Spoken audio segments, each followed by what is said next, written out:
Everyone গাঁৱলীয়া পৰি বৰকাৰ অন্য এটা ভিডিঅ'লৈ আপোনালোক সকলোকে স্বাগতম জনাইছো। আজি মই এটা আপোনালোকৰ মাজলৈ ম'মৰ ৰেচিপি এটা লৈ আহিছো। আপোনালোকে এবাৰ ট্ৰাই কৰি চাব, খাবলৈ সুস্বাদু হয়। চিকেন ম'মৰ লিখা খাবলৈ একেই হয়, এবাৰ ট্ৰাই কৰি চাব। যদিহে মোৰ চেনেললৈ নতুনকৈ আহিছে প্লিজ চেনেলটো ছাবস্ক্ৰাইব কৰি দিব আৰু মোৰ ভিডিঅ'টো লাইক কৰি দিব, কমেণ্ট কৰি দিব আৰু শ্বেয়াৰ কৰি দিব।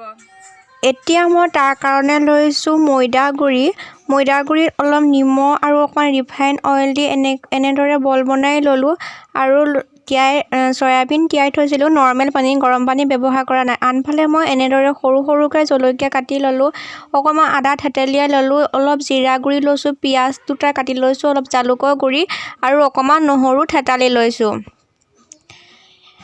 চয়াবিনখিনি মই পানীখিনি টুক যোৱাকৈ গ্ৰাইণ্ডাৰত গ্ৰাইণ্ড কৰি ল'ম আৰু আনফালে মই এখন কেৰাহীত এচামুচ ঘিউ ব্যৱহাৰ কৰিছোঁ। আপোনালোকে ইচ্ছা কৰে মিঠাতেল বা ৰিফাইনলো ব্যৱহাৰ কৰিব পাৰে। তাতে মই পিঁয়াজখিনি দি লৈছোঁ। পিঁয়াজখিনি দি অলপমান ভাজি লৈ, বেছি নাভাজোঁ বাৰু, তাত থকা মই আদা আৰু নহৰু যিখিনি মই থেতালি লৈছোঁ সেইখিনি আৰু জিৰা গুড়া, জালুকৰ গুড়া আটাইখিনি মই ইয়াতে মিক্স কৰি ভাজি ল'ম।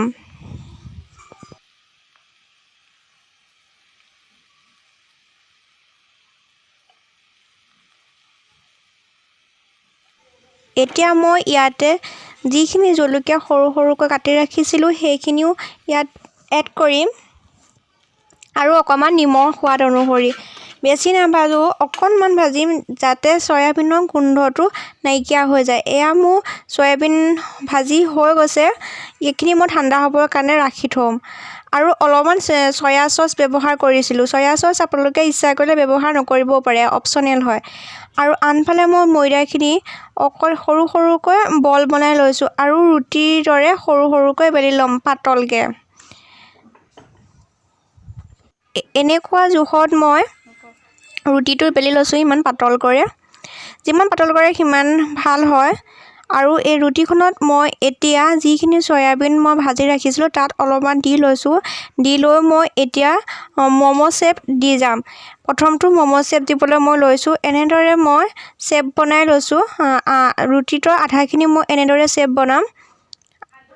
একেবাৰে ইজি হয়, চাই থাকিব ভিডিঅ'টো। আৰু আপোনালোকে যদি এতিয়ালৈকে ভিডিঅ'টো চাই ভাল লাগিছে প্লিজ লাইক কৰিব, কমেণ্ট কৰিব আৰু বন্ধুবৰ্গৰ সৈতে শ্বেয়াৰ কৰিব।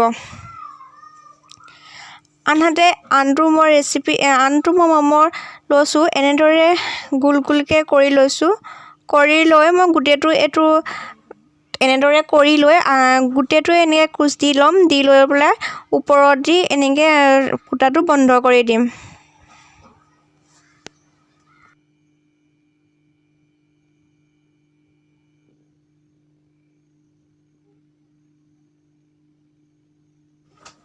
এয়া দেখিছে, এনেদৰে কৰি লৈছোঁ।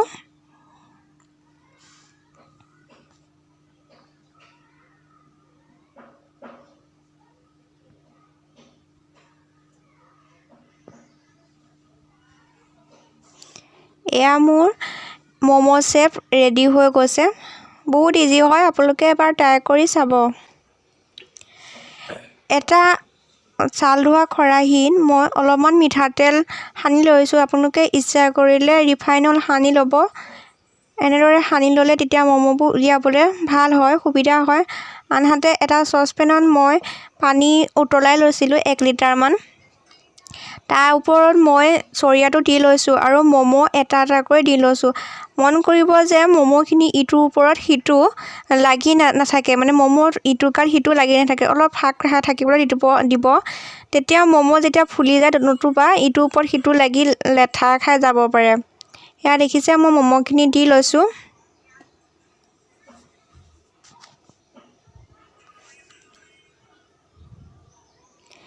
এয়া মই আটাইখিনি ম'ম' দি ল'লোঁ।